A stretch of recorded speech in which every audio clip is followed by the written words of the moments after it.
So back in 2018, I was terrified that nobody would take me seriously because I had just graduated with my master's in elementary education at the age of 21.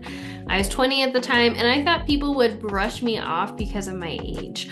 Well, fast forward to that spring break, and I flew to New Mexico from Oregon for two job interviews, both of which offered me the teaching position during the interview.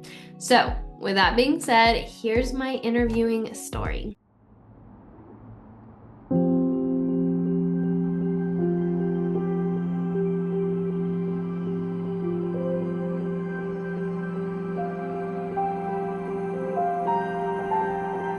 So, when I first graduated, I was really scared. I was the youngest student teacher in the program, and I was terrified districts wouldn't take me seriously. So, I decided to teach younger students and specifically focus on elementary students because I felt like I was too close in age to the older students.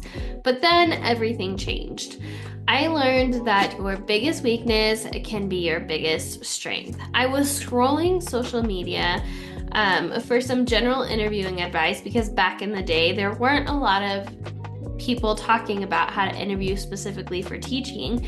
And I ran into this blog that said, when you answer the question, what is your greatest weakness? To answer that question, make sure to turn your biggest weakness into your biggest strength. Then it hit me. I should turn my biggest weakness as to why districts wouldn't hire me into my greatest strength. So this meant my age and experience was what I considered my biggest weakness. I thought districts were gonna look over me because I was super young and I had no experience. But then I started listing out all the reasons why districts would want to hire someone like me who was young and who didn't have a lot of experience in the field yet. And here's some of the things that I came up on that list. I had new research-based practices. Since I had just came out of college, I had, very recent knowledge on the most current, up-to-date research-based practices for the world of education. Another thing, I'm a quick learner. Because I'm so young and inexperienced, I heavily rely on learning as I go and learning from feedback. So I'm quick to learn. If you give me something, I'm going to learn it quickly so I can implement it quickly. The other thing is I thrive on feedback. As someone who just went through student teaching and was constantly being observed, I didn't mind being observed. If anything, I actually enjoyed it because that was a way for districts and teachers and principals to get a sense of where I was in my teaching journey and to provide me feedback to become a better teacher. And so the more I told myself this during the interview, the more I believed it and the more confidence I actually gained during those interviews. Other things that I did to prepare. So the first thing was I started to research schools.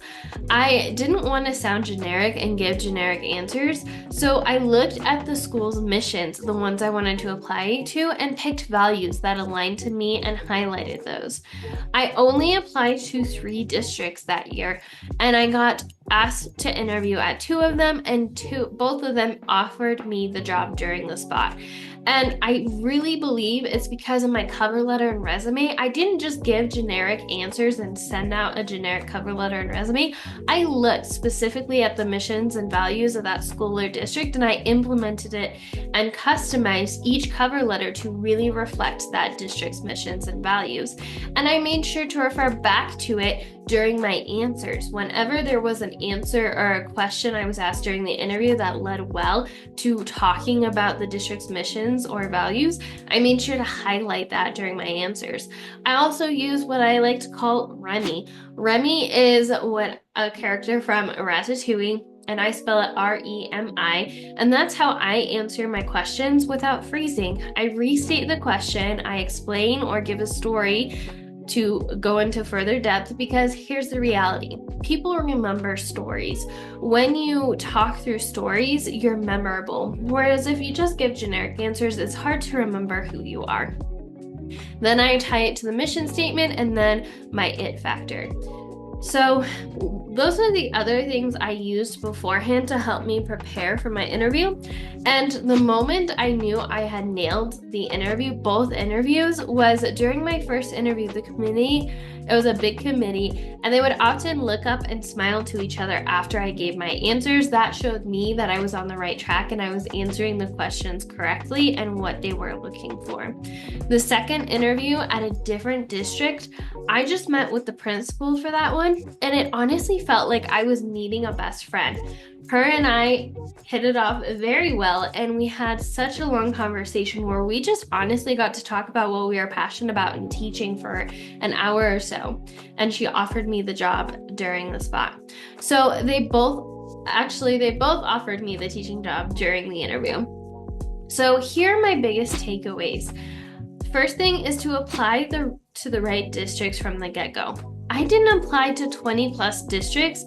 I only applied to 3 really aligned districts that I felt super excited to work for, and I believe that helped me show my passion and helped me shine through. I was able to customize my cover letter and templates and application to really resonate with that district's core values. I used my biggest weakness as my biggest strength. I used being a young teacher as the very reason why districts should hire me, which helped me show up more confidently during the interview process. I got super clear on what that district is and why I should work there. And then I had fun and I leaned into my passion. Both interviews honestly felt like dream interviews because they felt easy. They felt effortless because it was really just a conversation with the district that I was dreaming was a dream fit for me. And that's why it wasn't such a hard interview, because I was just speaking from my heart and resonating with the people I was meant to. So that wraps up my general experience from the teacher interview process. If you want to learn more about interviewing and tips from me in general, especially some of the things I talked about here, make sure to check out my previous content. I have a ton of content on the teacher interview process. Also, I want to invite you to check out my Ultimate Teacher Interview Guide. This is my guide where I answer the top questions I get about how to interview as a newer first-year teacher. And what I like about this is I answer the top 10 questions I get. So you can go to the page where I answer it on the page.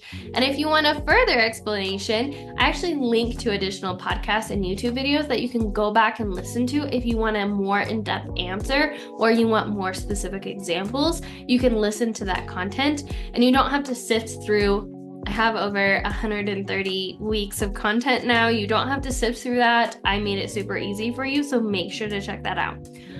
If you want to take it a step further, I have a 3-day event where I talk about interviewing like a pro. I talk about everything from the research to applying to standing out to how to prepare for the interview. So that's a free 3-day event.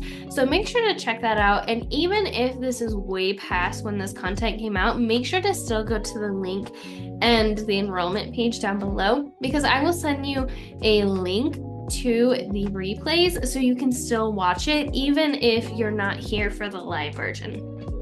If you want to take it a step further, I am passionate about helping new and first year teachers land their dream job in a short amount of time, because here's the reality. Many of us are mothers, are students who are wanting to enjoy our summer, wanting to graduate, wanting to get our next teaching position, wanting to switch districts. Maybe we're still teaching, maybe we have a second job, and we don't have time to spend months and months looking for a teaching position. We need strategies we can implement now that are potent and are really going to help us align with districts that, like I said, the interview process feels effortless, almost too easy, because you're so aligned that the conversation naturally flows. And it gets to be simple and it gets to be fun.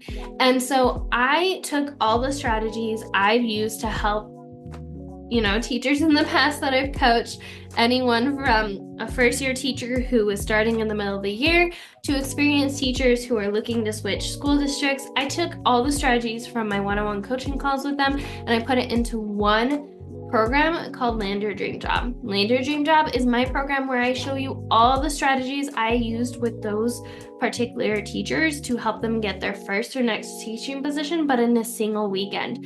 These are short, actionable lessons that I use that give you the strategy to show up confidently and to make districts feel like you're reading their mind. So if you want my help all the way from the research phase all the way to the follow-up phase on how to land your next teaching position, make sure to check that out, and I would love to have you join us inside the program. That wraps up my teaching journey. As always, remember, we are stronger together, and I'll see you in the next one, Teacher Bestie. Bye.